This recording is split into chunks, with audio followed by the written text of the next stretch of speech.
Up to 30,000 people in Southern California were ordered to leave their home instead of that in the head of that Pacific storm, rather. The two major evacuation zones in Santa Barbara County cover a 23-mile area. That includes the mountains near Montecito, where mudslides killed 21 people in January. Many home and businesses that spent weeks digging out are bracing now for the possibility it could happen all over again. Sheriff's deputies went door to door yesterday to make sure people followed evacuation orders. Well, it's been a chaotic week at the White House, and it's ending with more mixed signals on major policy issues. The NRA suggested overnight that President Trump may now be walking back his comments about stricter gun laws. Those remarks left Republicans reeling yesterday. Many were also stunned by the president's surprise announcement on steel and aluminum tariffs, which then sent global stock markets tumbling. Major Garrett is in the White House now with the latest on all of these stories. Major, good morning. Good morning. President Trump's position on gun control has been evolving in public, leaning in toward gun restrictions earlier this week, and then last night something of an intervention. As top officials of the National Rifle Association met here at the White House with the president, subsequent tweets then indicated both sides were back on the same page. President Trump gave gun control advocates hope when he said this on Wednesday. You have to look at the age of 21 for certain types of weapons. Take the guns first, go through due process second.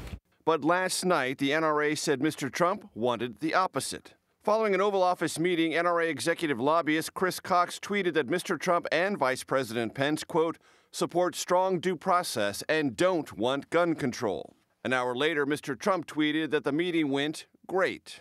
It destroys our companies and our jobs. Yesterday, Mr. Trump also made a surprise announcement detailing new tariffs on steel and aluminum imports. You will have protection for the first time in a long while, and you're going to regrow your industries. The tariffs, 25% on steel and 10% on aluminum, prompted fears of a costly trade showdown with China and other U.S. trading partners. That sent the Dow plunging more than 400 points. Republicans slammed the move. Nebraska's Ben Sasse said, quote, you'd expect a policy this bad from a leftist administration, not a supposedly Republican one. Senate Finance Committee Chairman Orrin Hatch, a top GOP voice on trade, called it a blunder. Whoever advised him on this ought to be reprimanded. President Trump's advisors have been the subject of scrutiny this week. Presidential confidant Hope Hicks announced her resignation, and senior advisor Jared Kushner's business dealings are raising concerns about potential conflicts of interest. During a nostalgic visit to the Department of Homeland Security Chief of Staff John Kelly, the man in charge of keeping the White House in line, jokingly suggested he was cursed. I did something wrong and God punished me, I guess. Sources tell us that comment infuriated the president, and there is also word from our sources that the National Security Advisor, H.R. McMaster, long the subject of rumors of his ouster, may in fact now be in real jeopardy. Though through a spokesperson, the president called reports of McMaster's imminent departure fake news. John?